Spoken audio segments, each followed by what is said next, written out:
এখন আমরা আরেকটা গুরুত্বপূর্ণ থিওরেম সলভ করব, থিওরেম 4, যেখানে বলা হয়েছে দেখাও যে ax² + 2hxy + by² + 2gx + 2fy + c = 0 এই সমীকরণটি দুইটি সমান্তরাল সরল রেখা প্রকাশ করিবে যদি a/h = h/b = g/f হয়, f হয়, এটা যদি হয় আর কি, অথবা যদি bg² = af² হয়।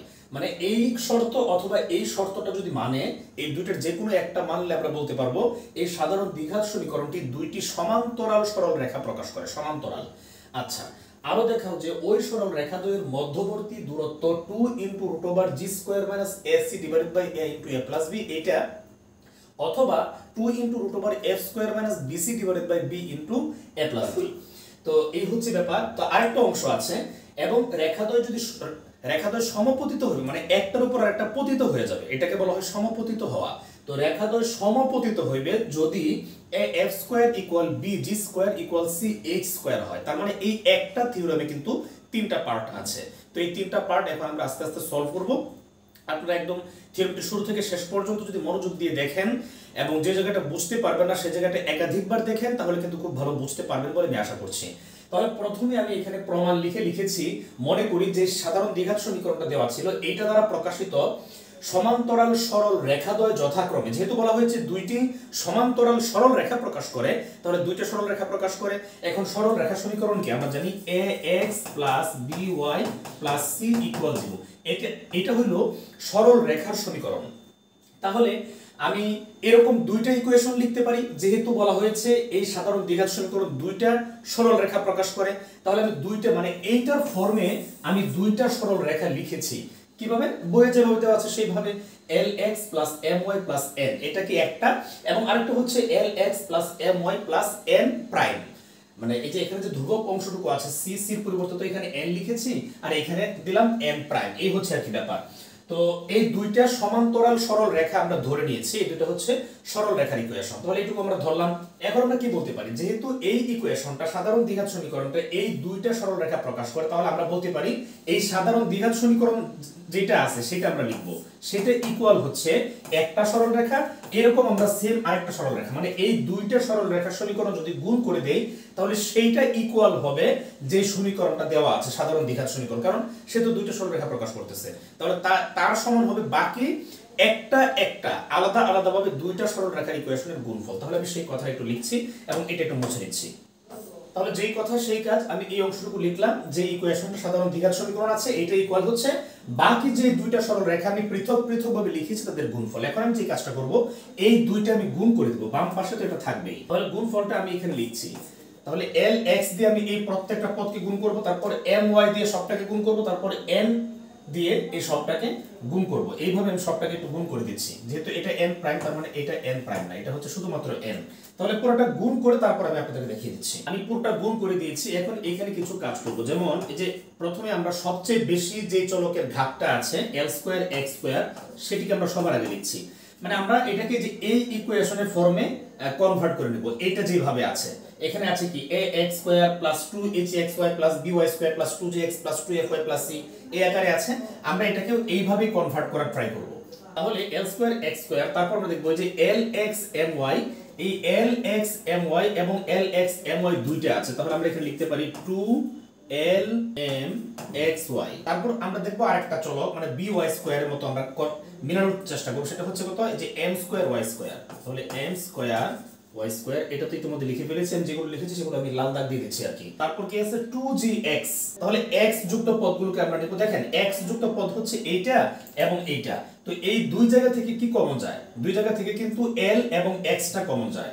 তাহলে এখানে আমি এই যে l লিখে, তারপর এখানে থাকছে কত n প্লাস এই জায়গায় থাকছে n প্রাইম, আর পাশে আমি x দিয়ে দিলাম। এই যে এই দুইটা পদ থেকে lx এবং এই যে এই পদ থেকে lx কমন যায়, l টাকে শুরুতে লিখেছি, x টাকে পরে লিখেছি, তারপর n প্লাস n প্রাইম দিয়েছি। ওকে, তারপরে হচ্ছে 2fy। তাহলে এখন আমরা দেখব y যুক্ত পদ কোনগুলো আছে। দেখেন y যুক্ত পদ কিন্তু এই যে একটা হচ্ছে এটা এবং আরেকটা হচ্ছে এইটা, তাহলে এই দুইটা থেকে কি কমন যায়, n এবং y কমন যায়। তাহলে আমরা n কমন নিচ্ছি, n কমন নিলে এখানে থাকবে n প্লাস n প্রাইম, আর পাশে থাকবে y। এবং এখন সবশেষে একটা পদই বাকি আছে, সেটি হচ্ছে n প্রাইম। তাহলে এই যে এটা হয়ে গেল। এখন আমরা এই ইকুয়েশনটা, আর বাম পাশে কিন্তু এই যে এটা আছে, এই যে ax square plus 2hxy plus by square plus 2jx plus 2fy plus এটা কিন্তু আছে। এখন আমরা কি করব, এই ডান পাশেরটার সাথে আমরা এই বাম পাশের ইকুয়েশনটাকে আমরা কম্পেয়ার করব। এটাকে বলা হয়ে থাকে গণিতের ভাষায় সহগ সমীকৃত করা। তাহলে এই কথাটা আমি এটাকে লিখে দিচ্ছি যে এখন সহগ সমীকৃত করে পাই। তো সহগ সমীকৃত করে আমি যে বিষয়গুলো পাবো সেগুলো আমি এই বাম পাশে লিখে নিচ্ছি। দেখেন আমরা তো সবশেষ এই যে এই লাইনটা পেয়েছি, তাহলে l স্কয়ার x স্কয়ার এর সাথে যদি আমরা x স্কয়ার যুক্ত এই পদটাকে কম্পেয়ার করি তাহলে l স্কয়ার জায়গায় আছে কে a আছে। তাহলে আমি এখানে লিখছি যে l স্কয়ার ইকুয়াল হচ্ছে a, এটাকে আমি 1 নং ইকুয়েশন দিলাম। তারপর দেখেন দ্বিতীয় নাম্বার যে পদ 2hxy xy এবং 2 যদি বাদ দিই তাহলে ln এবং এখানে থাকে কত h, তাহলে h এর জায়গায় এখানে আছে কত এই যে ln। তাহলে আমি লিখতে পারি এখানে যে ln ইকুয়াল h, এটাকে 2 নং ইকুয়েশন দিলাম। তারপর দেখেন m স্কয়ার n স্কয়ার আর এখানে আছে by স্কয়ার, তার মানে কি m স্কয়ারের পরিবর্তে আছে b, তাহলে m স্কয়ার ইকুয়াল b, এটাকে দিলাম 3 নং ইকুয়েশন। এইভাবে আমরা বাকিগুলো দেখি। এখন x এর সহগ সমীকৃত করব। এই যে এখানে x এবং আমরা যদি এখান থেকে x বাদ দেই তাহলে 2g সমান হচ্ছে l into n plus n prime. তাহলে এখানে লিখে নিচ্ছি যে l into n plus n prime এটা ইকুয়াল হচ্ছে কত 2g, এটাকে 4 নং ইকুয়েশন। তারপর আমরা y যুক্ত সহগটা এই যে এখান থেকে y এবং এখান থেকে যদি y বাদ দেই তাহলে যে এইটা ইকুয়াল আমরা এখানে 2f পাচ্ছি, তাহলে সেটাও লিখে নিচ্ছি যে m into n plus n prime equal 2f, এটাকে 5 নং ইকুয়েশন। আর সব শেষে যদি আমরা কম্পেয়ার করি যে n প্রাইম এর পরিবর্তে এখানে আছে কত c, তাহলে এটাকে আমরা লিখে নিচ্ছি, আমি একটু উপরে উঠিয়ে দিচ্ছি। তাহলে n প্রাইম ইকুয়াল হচ্ছে c, এটাকে 6 নং ইকুয়েশন দিলাম। তাহলে আমরা সহগ সমীকৃত কমপ্লিট করে ফেলেছি। এখন আমরা বাকি কাজগুলো করব। এখন দেখেন আমরা এখানে যে কাজটুকু করব আমাদেরকে তো আসলে কিছু জিনিস প্রুফ করতে হবে। তো সেই প্রুফ করার সুবিধার্থে আমরা এই 1 নংয়ের সাথে আমরা 3 নংকে কম্পেয়ার করব। তাহলে আমি এখানে একটু কাজ করে নিচ্ছি যে 1 ইনটু 3 এটা গুণ করে দিচ্ছি। তাহলে বাম পক্ষের সাথে বাম পক্ষের গুণ, বাম পক্ষে হচ্ছে l স্কয়ার আর 3 নংয়ের বাম পক্ষে হচ্ছে m স্কয়ার। তাহলে আমি লিখতে পারি l square m square equal ডান পক্ষে ছিল a এবং b, তাহলে a b। এখন দেখেন 2 নংয়ে কি আছে, 2 নংয়ে কিন্তু lm সমান h আছে, এটাকে আমরা এইভাবে লিখতে পারি। কিন্তু এই যে l স্কয়ার m স্কয়ার কিন্তু আমরা এইভাবে লিখতে পারি যে ln তার উপরে হোল স্কয়ার। তাহলে আমি সেই কাজটুকুই করছি যে lm তার উপরে যদি হোল স্কয়ার দিয়ে দেই, এই lm সমান 2 নংয়ে আছে কত এই যে h, তাহলে আমি এখানে h দিয়ে দিচ্ছি, h তার উপরে স্কয়ার ইকুয়াল হচ্ছে ab। এখন দেখেন আমি ab টাকে আগে লিখতে পারি, h স্কয়ার কে পরে লিখতে পারি। তাহলে আমি যদি ab আগে লিখি যেমন ab equal h into h, h square মানে তো এইটাই, দুইটা h গুণ। এখন আমি দেখেন এখানে যে a এর নিচে আমি একটা h নিয়ে আসলাম, যেহেতু দুইটা h গুণ আকারে আছে এই পাশে একটাকে নিয়ে আসলে সেটা ভাগ হয়ে যাবে। তাহলে a ডিভাইডেড বাই h এবং এই পাশে একটা h আছে, আমি যদি b কে ওই পাশে নিয়ে যাই তাহলে তার নিচে কিন্তু ভাগ হয়ে যাবে। তার মানে a divided by h equal h divided by a। এই যে আমি পাইলাম এটাকে আমি 7 নং ইকুয়েশন ধরে নিচ্ছি। এটাকে আমি 7 নং ইকুয়েশন দিলাম। আর এই লাইনটুকু কিভাবে লিখতে পেরেছি এখানে সাইড নোট দিয়ে দিতে পারেন আপনারা যে 2 নং এর সাহায্যে বা 2 নং থেকে। এখন আমরা সেম কাজটুকু করব 2 এবং 5, এই দুইটা জিনিস আমরা গুণ করে দিব। তাহলে আবার লিখছি যে 2 ইনটু 5, এই দুইটা ইকুয়েশনকে যদি আমরা গুণ করে দেই তাহলে 2 নং এর বাম পাশে হচ্ছে lm, তাহলে lm এবং এখানে আছে আবার m into n plus n prime, তাহলে m তো দুইটা স্কয়ার হয়ে যাবে, তাহলে n প্লাস n প্রাইম এটা ইকুয়াল ডান পাশে হচ্ছে h এবং এটা ডান পাশে হচ্ছে 2f, তাহলে 2fh। এবং এখন আমরা 3 এবং 4 কাজ করব। তাহলে প্রথমে কাজ করেছি 1 3, তারপর 2 5, এখন আমরা করব 3 4, তাহলে 3 ইনটু 4 implies that, তাহলে m স্কয়ার l, তাহলে l m স্কয়ার ইনটু হচ্ছে 3 4 তো n plus n prime equal ডান পাশে আছে b এবং 2g, তাহলে 2bg। তাহলে এই যে আমি এতগুলো জিনিস এখানে কাজ করলাম, এটা আপনারা কিভাবে খেয়াল রাখবেন, আপনারা এখানে একদম সিম্পলি শুরু থেকে সহগগুলো সমীকৃত করে যাবেন। প্রথমে x স্কয়ার এর সহগ সমীকৃত করবেন, সেটাকে 1 নং ধরবেন, তারপর x y এর সহগ সমীকৃত করবেন, তারপর y স্কয়ার, তারপর x, তারপর y, তারপর n n প্রাইম। এই যে এই সহগগুলো সমীকৃত করার পর তো প্রথমটাকে 1 2 3 4 5 এইভাবে আপনারা ইকুয়েশন ধরে নেবেন, তারপর 1 এর সাথে 3, 2 এর সাথে 5 এবং তারপর 3 এর সাথে 4। এটা আপনারা এইভাবে একটু খেয়াল রাখতে পারেন, ঠিক আছে?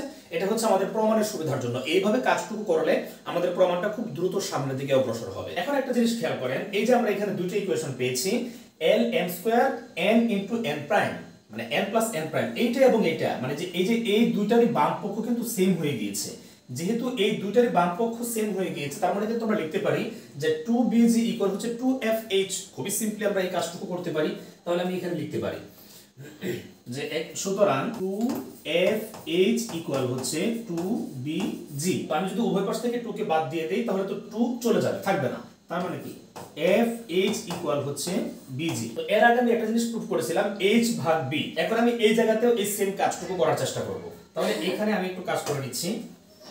তাহলে দেখেন, আমি যদি এটার মতো এই কাজটুকু করতে চাই, h/b এই কাজটুকু করতে চাই, এই যে এই পাশে h আছে, এই পাশ থেকে যদি b কে আমি বাম পাশে নিয়ে আসি তাহলে কিন্তু h এর যে ভাগ হয়ে যাবে।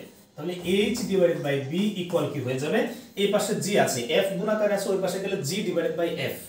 তাহলে এই যে g/f। তো এটাকে আমি 7 নং ইকুয়েশন ধরে নিচ্ছি, 8 নং ইকুয়েশন, যেহেতু আগেরটা আমি 7 নং পর্যন্ত এসেছিলাম। এখন দেখেন 7 এবং 8 যদি আমরা কম্পেয়ার করি, এখানে এই যে এটা ইকুয়াল হচ্ছে h/b, এইখানেও এটা ইকুয়াল হচ্ছে h/b। তার মানে a = b, b = c, তার মানে আমরা লিখতে পারি a = b = c, তাই না ব্যাপারটা? তো এই কাজটুকু এখন আমি করছি, এখানে লিখছি 7 এবং 8 হতে পারি। তাহলে এই দুটো থেকে আমরা লিখতে পারি যে a / এই যে এটা a/h, তো a/h = h/b equal এখানে হচ্ছে g/f। এখন আমরা অনুপাতকে ইউজ করে এটাকে এইভাবে লিখতে পারি যে এটা হচ্ছে a/h, আমি a/b লিখে ফেলেছি। তাহলে এটা হচ্ছে a/h। তাহলে অনুপাতগুলোকে ব্যবহার করে এখন আমরা যে কাজটুকু করতে পারি এইভাবে লিখতে পারি যে এটা অনুপাত এটা, মানে যে এই যে আমরা তো জানি উপরের পদ ইষ্ট হচ্ছে নিচের পদ, মানে উত্তর পদ এবং পর পদ।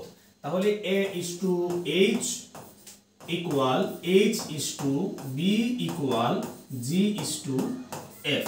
যে এটা কিন্তু আমাদের প্রমাণের প্রথম অংশ ছিল এবং সেটা কিন্তু প্রুভ হয়ে গিয়েছে। তো আমাদের প্রমাণে এই অংশটুকু প্রমাণ করতে বলেছিল।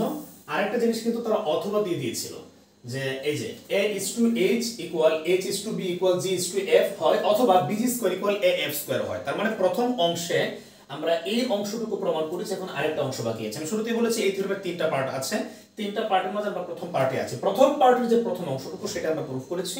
এখন যেটা আছে অথবা bg² equal af² সেটা আমরা প্রুফ করব। তাহলে এখন আমরা সেটা প্রুফে চলে যাচ্ছি। এখন আরেকটা বিষয় একটু খেয়াল রাখতে হবে, আমি এখন লিখে নিচ্ছি যে আবার দেখেন এইখানে আমরা পেয়েছিলাম h² equal ab, তাহলে h² equal ab, এবং আরেকটা জিনিস পেয়েছিলাম এই জায়গায় fh equal bg, যে fh equal, এখন দেখেন আমি যে এই অংশটুকু নিয়ে একটু কাজ করতে চাচ্ছি, fh equal bg।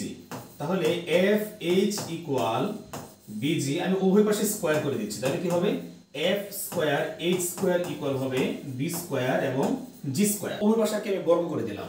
এখন দেখেন এই যে h² এটা সমান এখানে কি ছিল, ab ছিল, তাহলে h² এর পরিবর্তে আমি ab রেখে দিচ্ছি।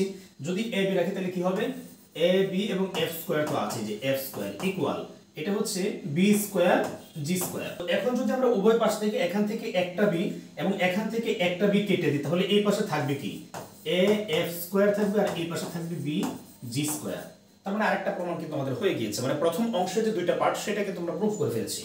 তাহলে এটা আপনারা খেয়াল রাখবেন যে আসলে প্রমাণে কি চাচ্ছে, আপনার থিওরামটা কি ডিমান্ড করছে, সেই অনুযায়ী কিন্তু আমাদেরকে এই আমরা যা কাজ করেছি সেখান থেকে আমরা সাপোর্ট নিতে পারবো, সহযোগিতা নিতে পারবো। তাহলে এখন যে কাজটুকু করেছি h² equal ab এটা, এবং যে এই পাশে আমরা fh equal bg এই দুটো আমরা পেয়েছিলাম, এই দুটোকে রেখেছি। তারপরে যে এই দ্বিতীয় অংশ যেটা আছে সেটাকে আমরা স্কয়ার করে দিয়েছি। স্কয়ার করে দেওয়ার পর আমরা এখান থেকে এই মানগুলো বসাতে পেরেছি। তারপর কিন্তু af² equal bg² এটা হয়ে গিয়েছে। তার মানে কি আমাদের এই থিওরামের প্রথম পার্টটুকু কমপ্লিট হয়ে গিয়েছে। এখন আমরা এই থিওরামের সেকেন্ড পার্ট, দ্বিতীয় অংশটুকু কমপ্লিট করছি। তাহলে আমি এই যে এই সবটাকে একটু উপরে উঠিয়ে দিচ্ছি এবং রুলার টেনে দিচ্ছি যে এটা হচ্ছে এখন আমাদের সেকেন্ড পার্ট। তাহলে আমি যে লিখছি দ্বিতীয় অংশ, আমি আরেকটু নিচে নামাচ্ছি। তারপরে এখানে একটা জিনিস একটু দেখেন, আমরা এখানে যে কাজটুকু পেয়েছিলাম 4 নং থেকে, সেখান থেকে আমি একটু সহযোগিতা নিয়ে লিখে দিচ্ছি আমি যে 4 implies that 4 নং কি পেয়েছিলাম, l into n plus n prime এটা ইকুয়াল হচ্ছে 2g। এখন যদি আমি এই পাশে শুধুমাত্র n plus n prime রাখি তাহলে 2g এর নিচে গিয়ে কিন্তু l টা ভাগ হয়ে যাবে, এই যে এটা এই যেটা ভাগ হয়ে গেল এটাকে আমি 9 নং ইকুয়েশন ধরে নিয়েছি, যেহেতু এর আগ পর্যন্ত আমি 8 নং ইকুয়েশন পর্যন্ত ছিলাম ওইদিকে। তাহলে এটা আমি লিখলাম এবং সেম কাজটুকু আমি 5 নং থেকেও করব। তাহলে আবার এখানে লিখছি যে 5 ইমপ্লাইজ দ্যাট 5 নং থেকে আমরা যে কাজটুকু পাবো সেম ভাবে এই যে এটা n প্লাস এই যে n প্লাস n প্রাইম এটা ইকুয়াল এই পাশে তো 2f ছিল, n টা ওই পাশে গিয়ে ভাগ হয়ে যাবে। তাহলে 2f ডিভাইডেড বাই n এটাকে আমরা 10 নং ইকুয়েশন ধরে নিচ্ছি। তো দেখেন এই জায়গায় কিন্তু আমরা আরেকটু কাজ করতে পারি, সেটা হচ্ছে এই যে 2g ভাগ l, এই যে 2g ভাগ l এটাকে আমরা একটু এইভাবে লিখতে পারি, এই যে ইকুয়াল 2g ডিভাইডেড বাই এখানে দেখেন l স্কয়ার সমান কি ছিল a, l স্কয়ার সমান a, তাহলে শুধু l সমান কি হবে রুট a, তাহলে আমরা তার নিচে লিখতে পারি কি রুট a। এখন এটাকে আমরা 9 নং ইকুয়েশন ধরলাম। আচ্ছা সেম ভাবে আমরা এখানেও এই কাজটুকু করতে পারি। এখানে দেখেন কি আছে 2f ভাগ m, তাহলে এটা ইকুয়াল লিখতে পারবো যে 2f ডিভাইডেড বাই এই যে m স্কয়ার সমান ছিল b, তাহলে শুধু m সমান কি রুট b, তাহলে এখানে লিখে দিচ্ছি এই যে রুট ওভার দিয়ে b এটা লিখলাম এবং এটাকে 10 নং ইকুয়েশন দিলাম। ঠিক আছে, তো এই যে এই কাজটুকু করলাম এটা আমাদের কমপ্লিট হয়ে গেল। এখন আমরা বাকি কাজটুকুর দিকে একটু সামনের দিকে অগ্রসর হব। আমরা এখন কি বের করব? আমাদের এখন বের করার বিষয় হচ্ছে দেখেন এই যে পরবর্তীতে যে কথাটুকু বলেছিল যে ওই সরল রেখাদ্বয়ের মধ্যবর্তী দূরত্ব এই যে 2 into root over G square minus ac divided by a plus b into a plus b অথবা 2 into root over f square minus ab divided by b into a plus b, এটা আমাদেরকে এখন প্রুফ করতে হবে।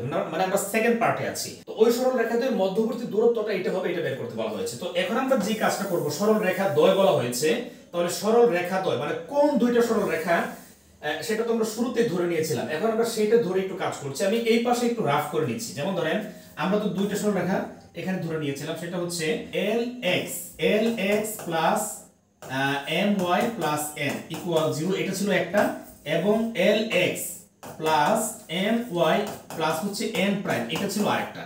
তো দুইটা সরল রেখার মধ্যবর্তী দূরত্ব নির্ণয়ের সূত্র হচ্ছে তাদের যে ধ্রুবক থাকে সেই ধ্রুবক দ্বয়ের অন্তর মানে n divided by n minus n prime divided by root over x এর সহগ এবং y এর সহগ এর স্কয়ার, তাহলে x এর সহগের স্কয়ার প্লাস y এর সহগের স্কয়ার এই যে এটা, এবং তারপর মান, কারণ দূরত্ব কখনো নেগেটিভ হয় না, এদের দূরত্বটা যাতে নেগেটিভ না হয় সেই কারণে মডুলাস দিয়ে দিয়েছি, পরমান দিয়েছি আর কি।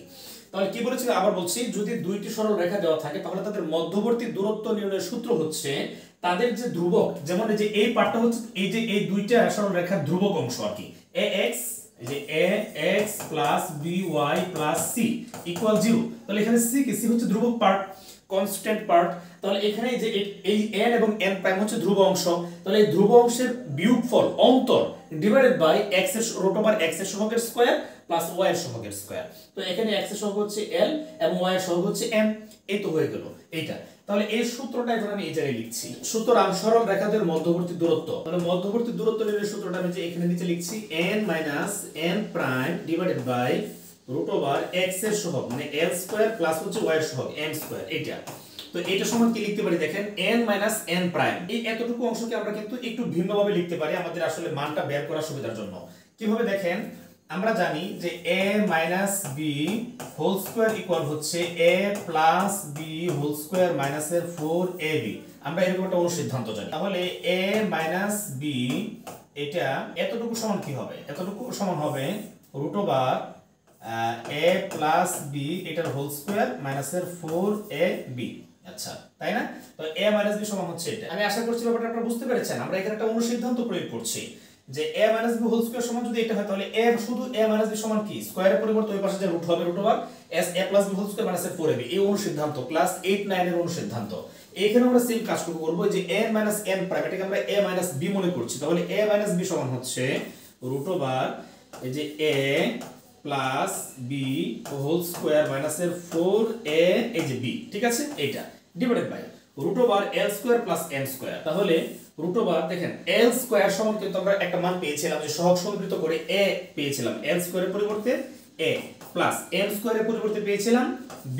এই যে আমি আপনাদেরকে দেখিয়ে দিচ্ছি আপনাদের ডাউট থাকলে, এই যে এই জায়গায় দেখেন এই যে l স্কয়ার ইকুয়াল আমরা পেয়েছি কত a, এবং এই যে এই m স্কয়ার ইকুয়াল পেয়েছি 3 নং এ b, ঠিক আছে। এখান থেকে কিন্তু আমরা এই কাজটুকু করেছি। তাহলে বাকিটুকু আমি যে এই পাশে সলভ করে দিচ্ছি নিচে নিচে, এবং থার্ড যে অংশটা সেটা আমি ওই পাশে সলভ করে দিব। এখন দেখেন এই যে রুট আছে, আমি এই উপরে এই যে রুট দিলাম n প্লাস n প্রাইম, এই যে এই n প্লাস n প্রাইম দেখেন এইটা সমান আমরা পেয়েছিলাম এই যে এই 9 নং এই যে এটা।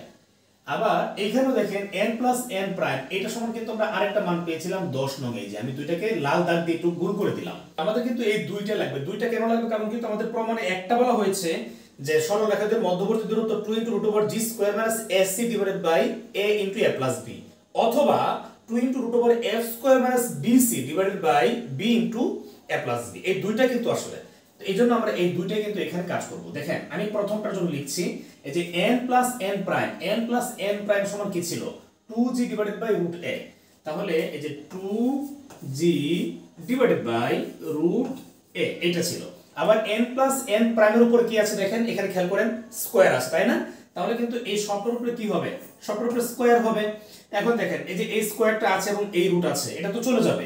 আর 2 এবং g এর উপরও তো স্কয়ারটা আছে, তার মানে সেটা হয়ে যাবে কত? 4g², তাই না? তাহলে আমি এই অংশটা একটু এখানে দেখেন একটু মুছিয়ে দিচ্ছি। এটা হয়ে যাবে কত? 4g²।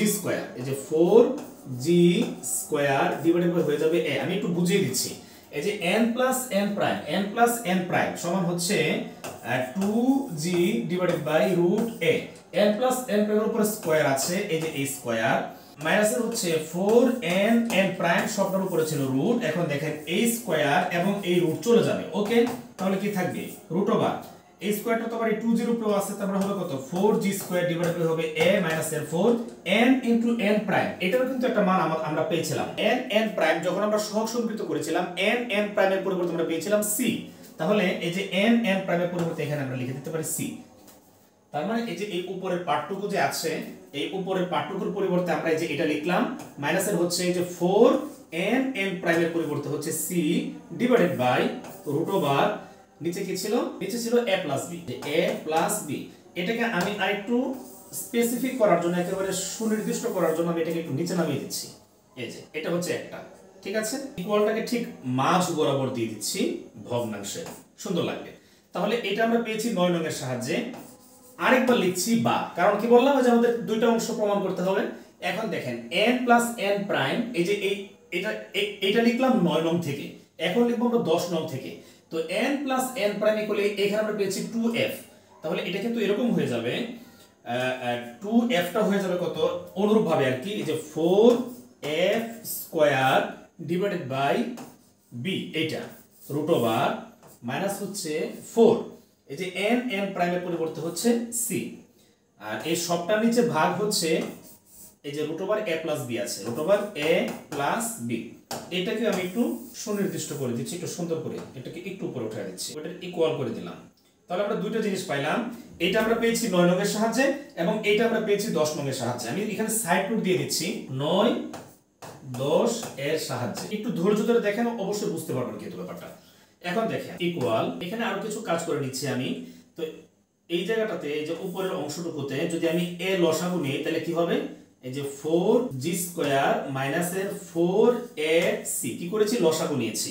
আচ্ছা, তো আমি পুরো অংশটুকুকে আরেকটু উপরে উঠিয়ে দিচ্ছি। এই যে লসাগু নিলাম, দেখেন এইখানেও 4 আছে, এইখানেও 4 আছে, তাহলে আমি দুই জায়গা থেকে কিন্তু 4 কমন নিয়ে নিতে পারি। তো দুই জায়গা থেকে যদি আমি 4 কমন নিই, তাহলে তো আর এখানে 4 রাখার প্রয়োজন নাই, এই জায়গাটুকুতেও 4 রাখার প্রয়োজন নাই, ঠিক আছে? তাহলে 4 কোথায় আসবে? এই যে আমি এইটার মাঝে যে 4 বাইরে নিয়ে আসলাম। আর এই সবটার উপরে কি ছিল এখানে?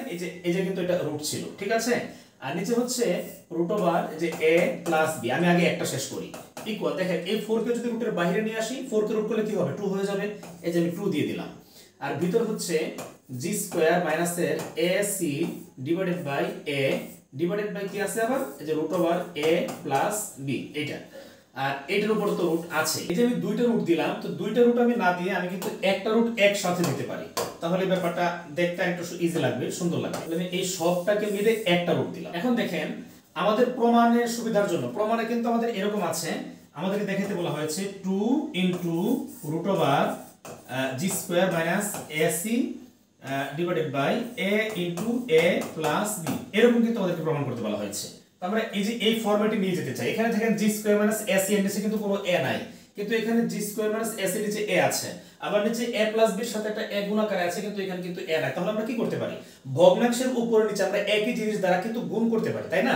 তাহলে আমি যদি এইখানে একটা a গুণ করে দেই এবং এই নিচেও যদি আমি একটা a গুণ করে দিই তাহলে কিন্তু কাজটা হয়ে গেল। মানে আমি ভগ্নাংশের উপরে এবং নিচে লবে এবং হরে আমি a গুণ করে দিলাম। এখন দেখেন এই যে এই a এবং এই a কিন্তু চলে যাবে, চলে যাওয়ার পর সবশেষ লাইনটা যা আসবে সেটা কিন্তু আমাদের আনসার। সেটা কি দেখেন যে জি স্কয়ার মাইনাসের এ সি ডিভাইডেড বাই এই যে a চলে গেল, তাহলে a into a plus b এবং এই শর্তের উপরে হচ্ছে রুট। ওকে, এটা কিন্তু আমাদের প্রমাণ মানে করতে বলা হয়েছিল, তাহলে প্রুফ হয়ে গেল।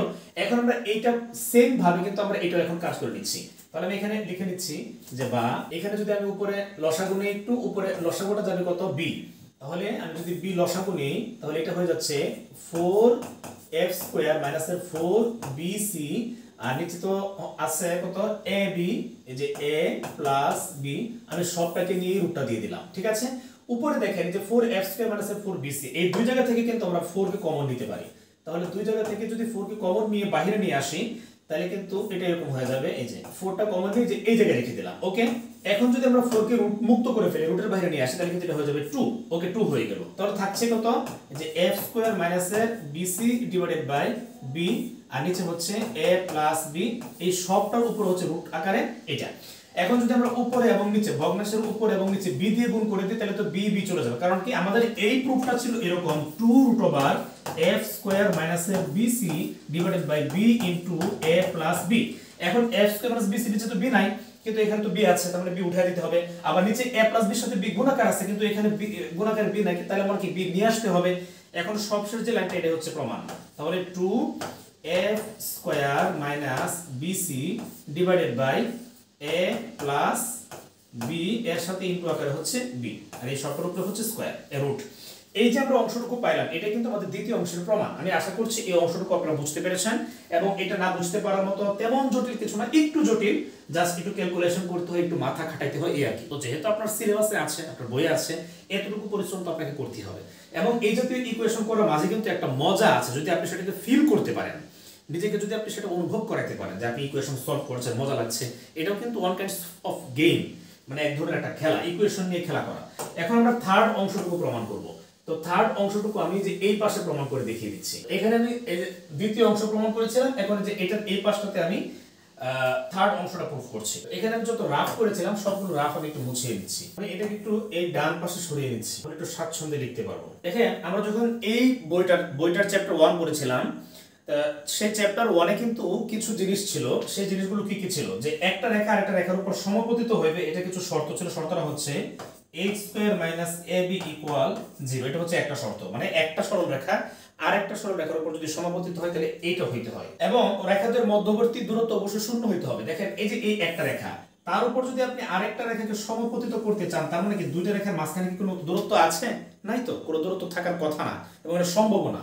তো এই কথাটা এখন আমি এই জায়গায় লিখছি যে যদি সরল রেখাদের সমপতিত হয় তাহলে h square minus ab equal 0 এবং রেখাদের মধ্যবর্তী দূরত্ব শূন্য হবে। তাহলে এই বাংলা কথাটা আমি এই জায়গায় লিখে নিচ্ছি। তাহলে এই কথাটা এই জায়গায় লিখলাম। তাহলে এখন আমি লিখছি অর্থাৎ ab minus h square equal 0 এবং আরেকটা শর্ত কি, তাদের মধ্যবর্তী দূরত্ব অবশ্যই শূন্য হবে। আর মধ্যবর্তী দূরত্ব তো আমরা মাত্র বের করলাম, যে একটা বের করলাম এইটা, ঠিক আছে। তার মানে এখানে আমি লিখছি যে এবং দূরত্বটা আমি লিখছি, দূরত্বটা আমরা পেয়েছিলাম এরকম 2 ইনটু f স্কয়ার, প্রথমে g square minus ac divided by a into a plus b, এইটার যে রুট এইটা ইকুয়াল 0 হবে। বা আমরা তো আরেকটা পেয়েছিলাম দূরত্ব, তাহলে আমরা সেটাও লিখছি 2f square minus bc divided by b into a plus b, এটা এই যে রুট ওভার এটা ইকুয়াল হবে 0। তো আমরা তাদের মধ্যবর্তী দূরত্বটাও শূন্য হয়ে যাবে। তাহলে এই দুইটা কথা আশা করছি আমাদের বুঝতে কোনো প্রবলেম নাই। এটা হচ্ছে শর্ত, যে একটা হলো যে রেখাদের সমপতিত হইতে হলে ab minus h square equal 0 হইতে হয়, আর সমপতিত যদি হয়েই যায় তাহলে তো তাদের মাঝখানে কোনো দূরত্ব থাকবে না, এটাই স্বাভাবিক। আর আমরা মাঝখানে যে দূরত্ব নির্ণয়ের সূত্র সেটা আমরা এখানে পেয়েছিলাম দুইটা অংশ, এই দুইটা ইকুয়াল আমরা 0 লিখে দিয়েছি, যেহেতু দূরত্ব 0 হয়ে যাবে। এখন দেখেন আমি তিনটাকে একসাথে কাজ করছি, বইয়েও কিন্তু এই কাজটুকু করা হয়েছে। তাহলে ab মাইনাস h স্কয়ার এটা ইকুয়াল 0, তারপর আমরা এই জায়গায় পাবো এটা যে g স্কয়ার মাইনাস ac এটা ইকুয়াল 0, এবং সবশেষে যেটা পাবো এই যে এটা থেকে যে f স্কয়ার মাইনাস bc এটা ইকুয়াল আমরা পাবো 0। তো তাহলে বিসি ইকুয়াল 0, যে এটা আমরা কেমনে পেলাম দেখেন, আমি জাস্ট একটা আপনাদেরকে বোঝাই দিচ্ছি। এই যে 2 root over G square minus AC divided by A into A plus B, এটা লিখলাম, এটা ইকুয়াল হচ্ছে 0। এখন যদি আপনি উভয় পাশে স্কয়ার করে দেন তাহলে কিন্তু এই পাশে কি হবে দেখেন, মানে 2 কে যদি ওই পাশে পাঠিয়ে দেন তাহলে কিন্তু সে 0 নিচে ভাগ হয়ে এটা 0 হয়ে যাচ্ছে, সে আর থাকছে না। এখন যদি আপনি উভয় পাশে স্কয়ার করে দেন তাহলে কি হবে, স্কয়ার করলে তো আসলে যে এই রুটটাও তখন থাকবে না, রুটটাও ভ্যানিশ হয়ে যাবে, তাই না? এখন যদি আপনি আর আর গুণ করে দেন তাহলে কি হবে, আর আর গুণ করলে এই যে জি স্কয়ার মাইনাস এসি ইকুয়াল এটার সাথে এই 0 গুণ হয়ে যাবে, তাহলে এটা ইকুয়াল 0 হয়ে যাবে। অনুরূপভাবে কিন্তু যে এখান থেকে দেখানো যায় f square minus bc equal 0, খুবই সিম্পল ব্যাপার। আশা করছি আপনারা বুঝতে পেরেছেন, এটা না বুঝতে পারার মতো কোনো বিষয় না। আচ্ছা, এখন আমরা যে কাজটুকু করতে পারি দেখেন, এই যে ab ইকুয়াল কি লিখতে পারি, h square, g square equal লিখতে পারি ac, এবং সবশেষে f স্কয়ার ইকুয়াল লিখতে পারি bc। আমাদেরকে প্রমাণটা কি করতে হবে, প্রমাণটা আমি এই জায়গায় লিখছি যে a f square equal b g square equal c h square, এটা হচ্ছে আমাদের সবশেষ প্রমাণ করার বিষয়। এটাকে প্রমাণ করার জন্য আমাদের যা যা করা দরকার আমাদেরকে কিন্তু তাই করতে হবে।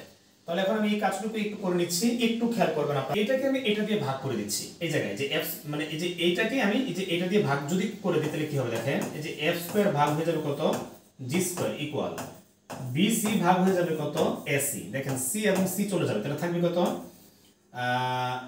f স্কয়ার, এই যে f square divided by g square equal থাকবে b ভাগ a। ওকে, এখন যদি আমরা একটু আর আর গুণ করে দিই তাহলে এটা হয়ে যাবে কত, a f square equal b g square, যে a f square equal b g square, এটা কিন্তু আমাদের একটা অংশ কিন্তু প্রমাণ হয়ে গেছে ইতিমধ্যে, ঠিক আছে? এখন আমরা যে আরেকটা অংশ নিয়ে আসব, b g square equal c h square, আমরা দেখি এটা আনতে পারি কিনা। তাহলে এটার সাথে আমরা এটাকে একটু কাজ করব, এটার সাথে এটাকে কাজ করার জন্য আমরা এখানে একটু টেকনিক অবলম্বন করি। ab ইকুয়াল h স্কয়ার লিখছি, এখন আমরা a স্কয়ার ইকুয়াল ab লিখতে পারি, তাতে তো কোনো প্রবলেম নাই। জাস্ট আমরা h স্কয়ারটাকে আগে লিখলাম, এই যে h স্কয়ার ইকুয়াল হচ্ছে কত, ab। এখন আমরা এটাকে এটা দিয়ে ভাগ করে দিই, যদি আমরা ভাগ করে দেখেন তাহলে কি হবে, এখানে হবে যে h square divided by g square equal ab divided by ac। এখন দেখেন a চলে যাচ্ছে, তাহলে থাকছে কত, থাকছে কিন্তু এখানে h square divided by g square equal b ভাগ c। যদি একটু আর আর এভাবে গুণ করে দেই তাহলে bg স্কয়ার, যে bg স্কয়ার ইকুয়াল কি হচ্ছে, c h স্কয়ার, ঠিক আছে? তো দেখেন bg square equal c h square, আবার af square equal bg square, এই যে bg স্কয়ার এইটা আর এখানেও কিন্তু bg স্কয়ার আছে, ঠিক আছে? তো সবশেষে আমরা কি লিখতে পারি, আমরা লিখতে পারি যে সুতরাং এই যে af square equal b g square, এটাকে আমরা আগে লিখলাম, আবার এখানে bg স্কয়ার সমান কি আছে, c h স্কয়ার, তাহলে লিখতে পারি c h স্কয়ার। এই যে আমরা সবশেষ লাইনটুকু পাইলাম, এটাই কিন্তু মানে এই থিওরেমটার একদম সবশেষ অংশ, সবশেষ পার্ট। তাহলে এটা আর রাখার প্রয়োজন পড়ছে না, আমি যে এটাকে মুছাই নিচ্ছি, এটা আমাদের প্রমাণ করার ছিল আর কি। তো আমি আশা করছি পুরো থিওরেমটুকু আপনারা বুঝতে পেরেছেন, যদি একটু বড়, কিন্তু কিছু করার নাই, একটু করতে হবে। যদি পরীক্ষায় চলে আসে পুরোটা লিখলে কিন্তু আপনারা ভালো মার্ক কিন্তু পেয়ে যাবেন। তো আমি আপনাদেরকে একটু চেষ্টা করি শুরু থেকে এক নজরে পুরো বিষয়টি একটু আপনাদেরকে দেখানোর জন্য। যদিও এখন আমি পুরোটা মানে সবটা একসাথে আবার আমি এক্সপ্লেন করতে পারবো না, কিন্তু জাস্ট একটু এক নজর দেখছি আর কি। তাহলে থিওরেমটা ছিল এটা, যে দেখাও যে একটা সাধারণ দ্বিঘাত সমীকরণ, এটা যদি দুইটা সমান্তরাল সরল রেখা প্রকাশ করবে, যদি যেটা হয় a is to h equal h is to b equal g is to f, এটা হয়, অথবা bg square equal af square হয়। এটা হচ্ছে একটা পার্ট, প্রথম অংশ। পরে বলছে আরো দেখাও যে ওই সরল রেখাদ্বয়ের মধ্যবর্তী দূরত্ব 2 root over g square minus ac divided by a plus b, অথবা 2 root over f square minus bc divided by b a plus b। এটা আরেকটা পার্ট হলো যে এবং রেখাদ্বয় সমপতিত হইবে যদি af square equal bg square equal c h square হয়। তাহলে প্রত্যেকটা বিষয়ের ধাপে ধাপে আপনাদেরকে দেখিয়ে দেওয়ার চেষ্টা করেছি, এবং পুরো বিষয়টা কিন্তু প্রত্যেকটা লাইন বাই লাইন একবারে প্রত্যেকটা সিঙ্গেল শব্দ কিন্তু আপনাদেরকে আমি দেখিয়ে দিয়েছি। তো এখন আমি পুরোটা দেখাচ্ছি না আপনাদেরকে, সবটা তো আপনারা ভিডিওতে দেখলেন। যদি একবার দেখে বুঝতে না পারেন, আমার সেই কমন ডায়লগ আপনি ভিডিওটা পেছনে টেনে নিয়ে যে জায়গাটুকুতে বুঝতে পারেননি সেটা আপনি আবার দেখবেন। যতবার পর্যন্ত আপনি না বুঝবেন, যতক্ষণ পর্যন্ত না বুঝবেন, ততক্ষণ পর্যন্ত আপনি একটা বিষয় বারবার দেখতে থাকবেন, এবং বারবার দেখতে দেখতে কিন্তু তখন সেটা আপনার মোটামুটি আয়ত্তে চলে আসে। আপনি একটা জিনিস খেয়াল করবেন, যখন আপনি একটা কথা একই বিষয় আসলে বারবার শুনেন, বারবার দেখেন, তখন কিন্তু সেটা আপনার মস্তিষ্কে খুব ভালো করে গেঁথে যায়। যেমন আমরা কিন্তু ইচ্ছা করে সূরা ফাতিহা কেউ খুব একটা মুখস্থ কিন্তু করি না, তারপরেও কিন্তু আমরা সূরা ফাতিহা মানে কখনোই ভুলি না। যদি আমরা সকল সূরা ভুলে যাই, সূরা ফাতিহা কিন্তু আমরা ভুলবো না। কেন ভুলবো না? কারণ আমরা জীবনে যতবারই নামাজ পড়ি না কেন, বেশি বা কম যাই পড়ি না কেন, যতবার নামাজ পড়ছি সবচেয়ে বেশিবার শুনছি আমরা সূরা ফাতিহা, এবং নিজে নিজে যদি আমরা নামাজ পড়ে থাকি একা একা, তারপরে কিন্তু আমরা সবচেয়ে বেশিবার যে সূরাটা নামাজে পাঠ করতে হয়েছে সেটা হচ্ছে সূরা ফাতিহা। তার মানে এই যে একই জিনিস আপনি বারবার বলছেন এবং বারবার শুনছেন, এই কারণে এটা কিন্তু আপনার অবচেতন মনে খুব স্ট্রংলি একবার গেঁথে গিয়েছে। তো প্রত্যেকটা ব্যাপার কিন্তু এরকম, আপনি যদি একটা বিষয় বুঝতে না পারেন, চিনতে না পারেন, জানতে না পারেন, তখন আপনি সেটা বারবার দেখবেন, বারবার শুনবেন, তাহলে কিন্তু আপনার অবচেতন মনে সেটা গেঁথে যাবে। তো আজকের থিওরামটা এই পর্যন্তই। আমি আশা করছি এই থিওরামটুকু আমি যেভাবে ক্লাসগুলো নিচ্ছি, এই ক্লাসগুলো আপনাদেরকে সহজে বুঝতে সহযোগিতা করবে ইনশাআল্লাহ। তো দেখা হবে আবার পরবর্তী ভিডিওতে। সেই পর্যন্ত প্রত্যেকে ভালো থাকবেন, সুস্থ থাকবেন। আসসালামু আলাইকুম।